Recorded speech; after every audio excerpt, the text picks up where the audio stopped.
saudações, este é o Jornal Massoco na sua 9ª edição. Hoje, para falar da educação de infantes, para esse tema convidamos aqui a Stella, ela que mais do que ninguém vai poder nos dar aqui a conhecer aquilo que é o seu projeto, esta questão de educação com quem ela vem trabalhando há vários anos. Stella, bem-vinda ao programa. Este é o Jornal Massoco e esteja em casa. Muito obrigada. Perguntava quando é que eu dei início ao projeto de educação como concreto.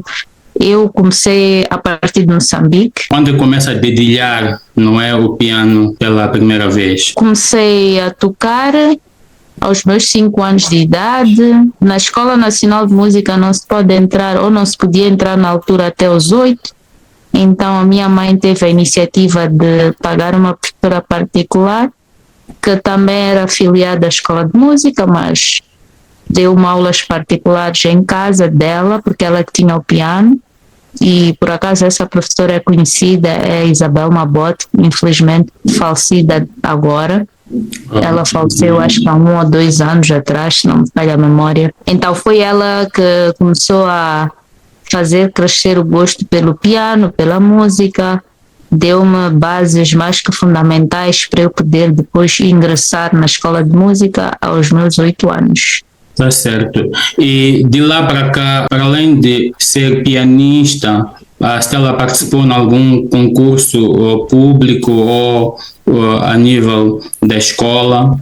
E como é que se deu, se essa experiência lhe ocorreu? A escola de música, por sua organização, todos os anos fazia um espetáculo final.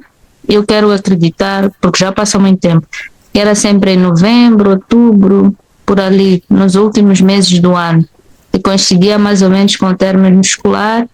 Então, sempre que a pessoa fosse terminar o ano, né, fazia-se o concerto final, né, do primeiro ano, primeiro, segundo, terceiro, quarto, e geralmente eles escolhiam os melhores alunos para tocar, neste caso do instrumento piano, escolhiam sempre os melhores alunos para tocar. Então eu calhei sempre fazer todos os concertos. Em todos os concertos do primeiro até o 7º ano eu sempre toquei.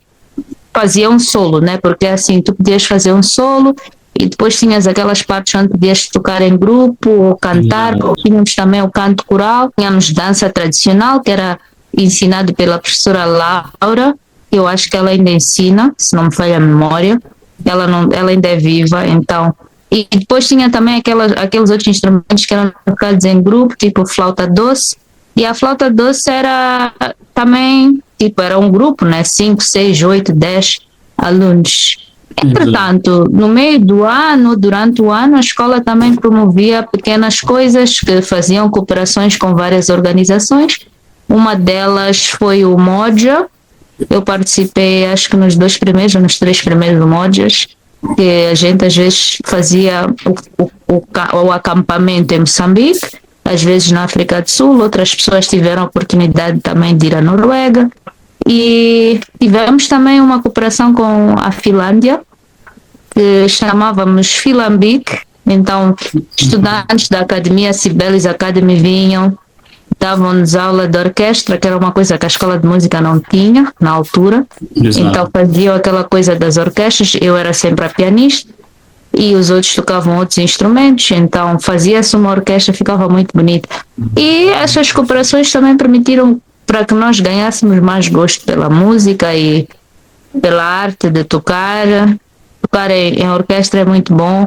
Pois eu também tive uma banda, então nós estávamos sempre em andamento, tínhamos vários concursos para além da escola, tínhamos as nossas coisas que nós íamos procurar. Um dos concursos que a gente participou foi o Crossroads, que é conhecido em Maputo. Mas pela nossa idade acabaram não nos dando o prémio, porque diziam que depois seria muito complicado para pedir autorização aos pais e depois para poder viajar para fazer concertos a nível internacional. Naquela altura a barreira deles foi essa.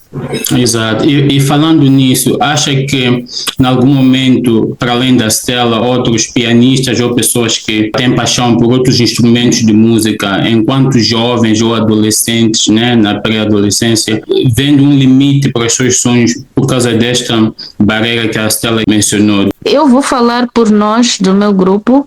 A nossa barreira não era dos nossos pais, era do pessoal que organizou o concurso. Porque os nossos pais já estavam abertos a várias viagens. Nós já tínhamos feito viagens com o Moja, já tínhamos feito viagens com o Projeto Filambique, dentre outras viagens que já fizemos. Até já houve viagens que, por exemplo, nos diziam: há um concurso na África do Sul, no sítio X, vão. E a gente pegava e ia com o consentimento dos nossos pais, claro. Mas eles sempre foram... apoiavam-nos muito nessa nossa caminhada. Então eu digo que a caminhada a nível musical não são os pais que não apoiam os filhos, mas sim as próprias organizações que nos estimulam também, porque muita coisa da arte, piano, guitarra, etc., é bom quando é estimulado, quando a criança é mais jovem, adolescente e tal, ainda está na flor da idade, tem energia. E muitas das nossas instituições, infelizmente, não têm organizado a coisa nesse sentido. Para quem acaba de se juntar a nós estamos aqui com a Stella, ela que é moçambicana, pianista, está aqui a falar-nos do seu percurso neste mundo da música. Stella, o piano como instrumento é difícil aprender? Piano, para mim, é um instrumento difícil, sim, no princípio. Mas quando a pessoa entende a lógica, depois acaba ficando mais fácil.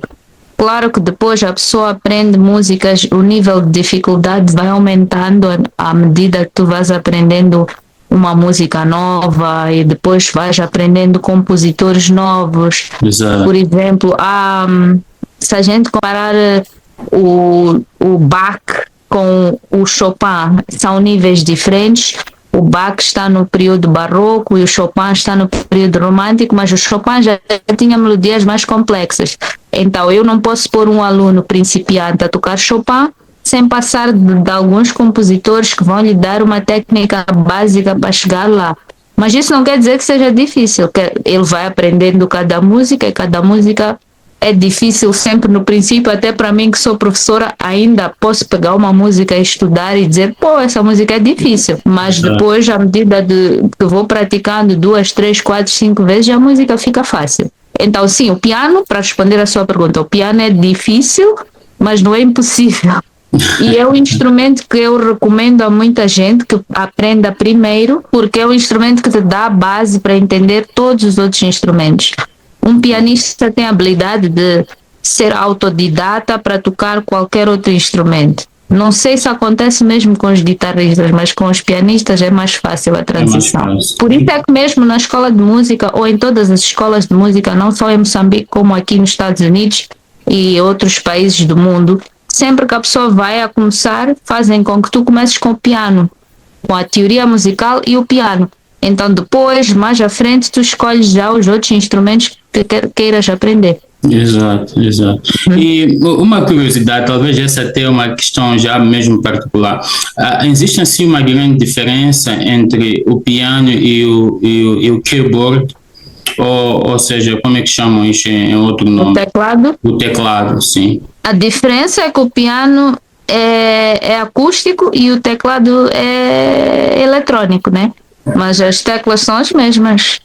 Se a pessoa comprar um teclado, por exemplo, com touch response, o teclado fica tipo, estás a tocar um piano regular, né? Então depende muito de quanto é que a pessoa está disposto a gastar para poder ter um teclado parecido com um piano. Tens várias marcas, o Yamaha, o Carswell, e estes têm aquele touch response parecido com o piano. Que tu, se tocares no teclado, vais sentir como se tocasses no piano. Mas no passado, os nossos professores sempre nos recomendavam que aprendêssemos no piano, para depois fazer a troca, não ao contrário. Mas hoje em dia, as coisas estão mais flexíveis, então eu não forço os meus alunos a fazerem num piano mesmo, porque às vezes a pessoa nem tem espaço em casa, então fica limitada a só ter um piano. enquanto pode ter um teclado, pode aprender e desenvolver e depois mais à frente, se tiver espaço, compra o piano. Como professora, quantos anos de carreira tem? Como é que salta para os Estados Unidos e continua a ser professora? Muitas vezes a gente vê pessoas que nos seus países de origem, neste caso Moçambique, tiveram outras carreiras como advogados ou mesmo até professores, mas que quando saltam para os Estados Unidos não conseguem continuar com a mesma carreira. Bom, para a minha área não tive dificuldade nenhuma, porque é uma área rara a nível mundial. Não são muitos professores formados em música. Inclusive aqui na própria América, que tem vários professores dando aulas, nem todo mundo tem um bacharelato de música, uma licenciatura em música.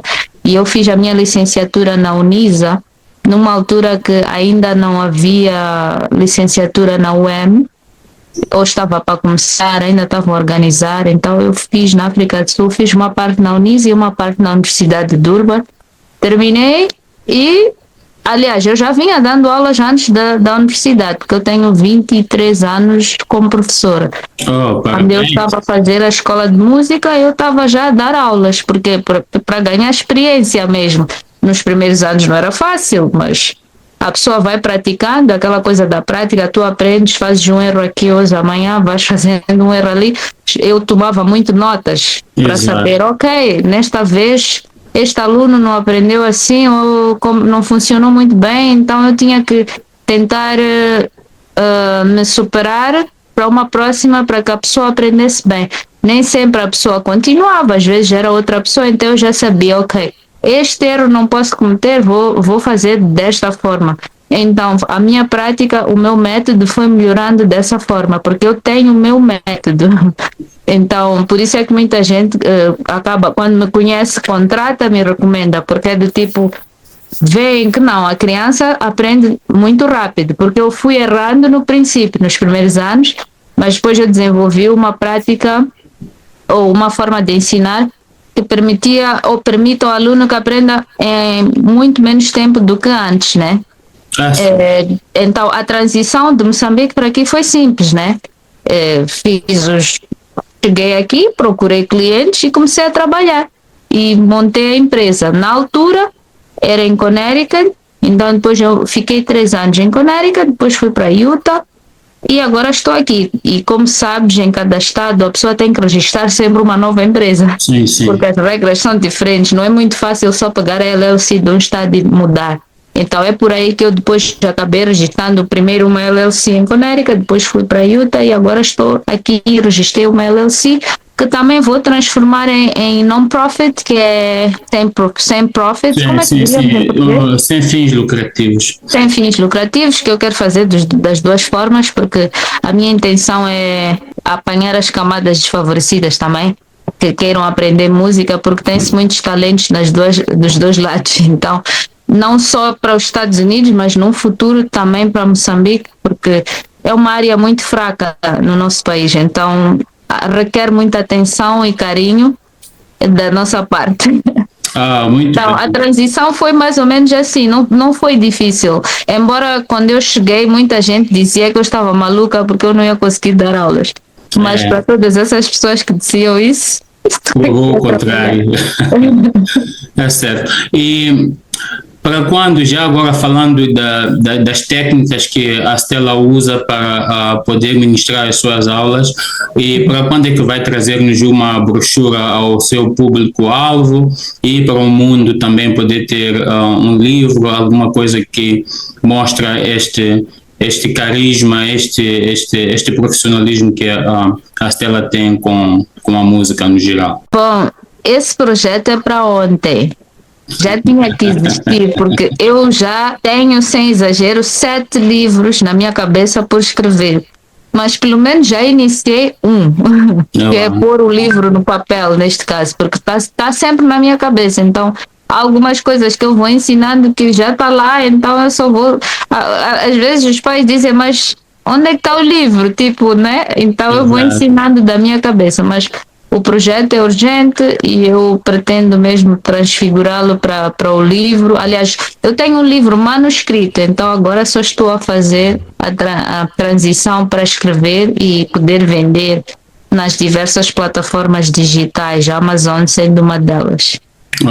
Moçambique e o mundo está à espera desta contribuição da Stella, que já está, de facto, daquilo que diz, a fazer muito. Agora, a minha questão seguinte, e que já vamos caminhando para o fim, qual é o seu, vamos dizer, público-alvo em termos de dar aulas? Tens um grupo específico em que trabalhas com ele, ou que sonha trabalhar com ele, ou manter-se, ou está aberto para todo mundo que está interessado em aprender piano? Em princípio, eu diria que estou aberta a todo mundo. No entanto, calho muito com as crianças, né, que estão em idade escolar, dos seus 3 até os seus 17, 18, são as crianças que têm me dado mais pão. Mas também tens os adultos que de repente dizem: eu sempre quis aprender piano. Na altura não tínhamos dinheiro na minha família, mas agora eu tenho dinheiro para pagar. Então também aparecem muitos destes. Então eu diria que estou aberta a estas duas faixas, os adultos mais velhos, que são os que têm mais tempo para o piano, e as crianças. No entanto, é aberto, né? Qualquer pessoa que queira dedicar-se a aprender, fazer um aprendizado para um dia também trabalhar com isso, estou aberta. E agora também comecei a trabalhar com crianças com necessidades especiais, e é um trabalho extremamente gratificante, porque a pessoa nota que com a terapia do piano, a música em si, ajuda estas crianças a desenvolverem mesmo. Exato. Então, E as aulas da Stella são online ou são presenciais aí na cidade onde se encontra? tenho metade online, metade presencial, porque na verdade, depois do Covid, a gente aprendeu a não se limitar pela barreira da distância. Exato. E aprendi também a desenvolver técnicas de ensino online, então praticamente ter uma aula online comigo é como se estivesse aqui ao lado. Que bom. E gostaria de que falasse um pouco mais desta experiência com crianças portadoras de necessidades especiais ou autistas, talvez é por aí onde ia. E esteve a dizer aqui que é gratificante trabalhar porque consegue, através da terapia, não é, da música, do piano, notar diferenças de comportamento na criança, ou talvez o foco da criança, ou maior alegria. Crianças e adultos, porque tens autistas e pessoas com síndrome de Down. Eu noto sempre que eles ficam mais calmos quando estão a ter a aula e são muito rápidos no aprendizado. Tipo, às vezes até chegam a ser mais rápidos que uma criança que não tem nenhuma deficiência nesse sentido. Então, são os meus melhores alunos. Então, significa que quem nos assiste agora, que está em Moçambique, uma vez que as aulas também podem ser online, a sua plataforma já está mais ou menos configurada para que essas pessoas também possam participar, apesar de estarem do outro lado do mundo, como se diz. É assim, eu dou aulas via Zoom, via FaceTime, então qualquer pessoa pode me procurar em qualquer canto do mundo, né? É só uma questão de ter os meus contactos, o meu website, e depois, eu tenho as redes sociais também, então muitas pessoas contactam-me às vezes através das redes sociais. No entanto, eu prefiro não dar aulas a pessoas que estejam em Moçambique pelo fuso horário, porque principalmente agora que estamos na Califórnia são 9 ou 10 horas de distância, porque no verão, Sim. no horário de verão são 9, no horário de inverno são 10. Então seria muito confuso para mim dar aula a alguém em Moçambique, porque, por exemplo, lá se são 14 ou 13 ou 12, aqui é madrugada, então não posso me comprometer a fazer isso. Mas no dia que eu lançar a minha plataforma online, que eu acho que já tinha falado consigo também, eu vou fazer uma plataforma online onde eu dou a aula e a pessoa tem a habilidade de seguir a qualquer hora do dia, né?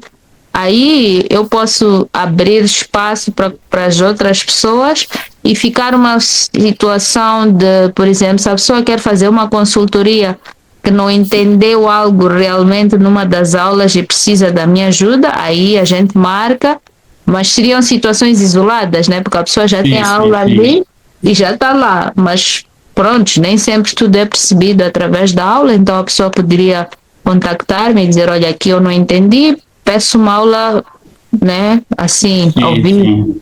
E aí sim, mas de momento é aquilo mesmo, o fuso horário não permite. Muito obrigado, Stella. Eu acho que esta conversa é muito rica e especialmente para esta parte de pessoas que tenham algum tipo de deficiência, porque muitas vezes os pais ou parentes de pessoas com este tipo de, vamos dizer, autista ou síndrome de Down, como referiu, às vezes não encontram terapias assim que possam exercitar em casa, não é, enquanto estão relaxados, e eu acho que esta plataforma vai e vem ajudar bastante, e muitos parabéns por isso. Obrigada. Agora, a última questão, uma das últimas perguntas, talvez que eu havia de colocar a Stella, e talvez em jeito de fecho, seria: que recomendações haveria de dar? Se bem que entendi, estas aulas ajudam as pessoas a fazerem aquilo que é o desenvolvimento cognitivo, prestar mais atenção, e não só. Acha que o aprender piano faz com que as crianças talvez sejam menos impulsivas, tanto que saiam vamos dizer, das redes sociais, dos aparelhos, dos celulares, etc. Vê isso como algo que ajuda no desenvolvimento do ser humano no geral, no dia a dia? Sim, porque a pessoa que toca instrumentos musicais, piano, guitarra, violino, bateria ou qualquer outro, já tem uma evolução diferente a nível dos neurônios. Então, e depois tem aquela parte onde a pessoa vai ficar a praticar, logo já não tem tempo de ficar muito tempo ao celular ou nos computadores ou nos tablets. As crianças hoje em dia têm os tablets e tal. Mas eu vejo mesmo em alunos meus que eles passam mais tempo, se está no tablet, está a consultar a música que aprendeu na aula e como estudar a música. Alguns até, quando são mais ousados, vão pesquisar a música a seguir no livro, através do tablet, no YouTube, tentam tocar a música a seguir. Stella, gostava de deixar considerações finais, beijinhos, abraços. Este é o momento. Isso faz lembrar os programas de rádio que faziam no nosso país. Beijinho para a pessoa X, fazer. Mas pronto, vou agradecer o convite pelo Massoco ter convidado-me para esta conversa breve sobre música, e que continuem a ter iniciativas deste género. Tem aqui muitos jovens no país que precisam de expressar-se também, né? Porque tem muitos moçambicanos e muitos estão a fazer boas coisas, então era só mais ou menos isso. Muito obrigado, Stella. E nós contamos contigo para as próximas edições, para trazer mais temas, não só de música, mas aquilo que estava a dizer aqui, que as pessoas estão a fazer muitas coisas boas e também precisamos encontrar, existem vários grupos onde os moçambicanos estão a discutir coisas do dia a dia ou alguns assuntos ligados à política, etc, etc. Por exemplo, estamos aqui no mês da mulher. Este é o primeiro ano, não sei se é por causa do que está a acontecer em Moçambique, mesmo aqui nos Estados Unidos, que não vi muito movimento do mês da mulher a ser celebrado assim com pompa e circunstância. E já agora, a Feliz Dia da Mulher, estamos atrasados alguns dias. Mas, mas podem não ter celebrado com pompa e circunstância, porque estão mais responsáveis. Também. Mas a ideia é que queremos trazer mais testemunhos sobre vários temas, não é? Outras abordagens que as pessoas possam contribuir enquanto moçambicanos vivendo na diáspora americana. Estamos abertos a isso. Muito obrigado, Stella, pelo tempo, e até a próxima.